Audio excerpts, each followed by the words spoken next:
अस्सलाम वालेकुम फ्रेंड्स, मां तव्हांजो पंहिंजो दोस्त माशूक बलोच। ये वीडियो जेको आहे हीअ मूंखे पंहिंजे जेको सो सिंधी भाउ जेके सिंध जा आहिनि, जेके सरहंदी वारा आहिनि, उन्हनि जे लाइ आहे।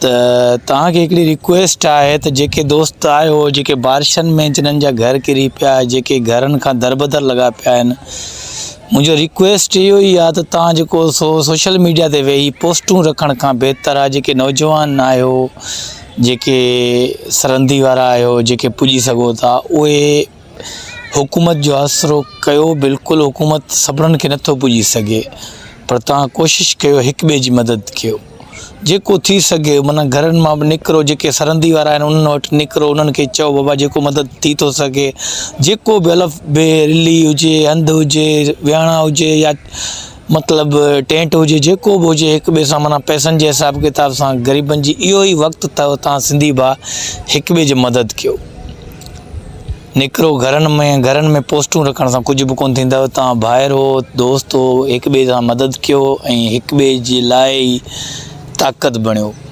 इंशाअल्लाह ये मजबूरियूं, ये मुश्किलूं हर कंहिंजी ज़िंदगी में अचनि थियूं ऐं तमामु जल्द ख़तमु थी वेंदियूं। सो हिकु चकर वरी बि मां इहो रिक्वेस्ट थो कयां त महिरबानी करे यार घरनि में न वेही रहो, मदद कयो, उन्हनि दोस्तनि जी मदद कयो जेके तव्हांजूं राहूं ॾिसनि पिया था। अलाह जो आसिरो ऐं तव्हांजो आसिरो अथव।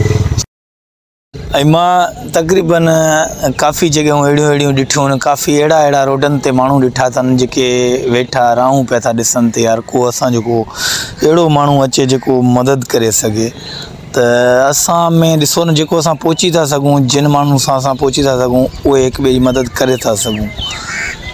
त घरनि में वेहो, हथ ॿधी ॿाहूं ॿधी थो चवां त हींअर सिंध जा माण्हू, सिंध जा मारूड़ा तव्हांजूं राहूं पिया था ॾिसनि, तव्हांजी मदद जी जेको सो उमेदु रखियो वेठा आहिनि। तव्हां जेकॾहिं हर रुॻो कंहिंजो आसिरो न कयो, पाण निकिरो, पाण घरां निकिरो, पाण मदद कयो, पाण हिक खां चंदो वठी जेको बि अलफ़ बे सामान जमा थिए उहा वञी ग़रीबनि वटि विरायो, जेके घरनि खां दरबदर।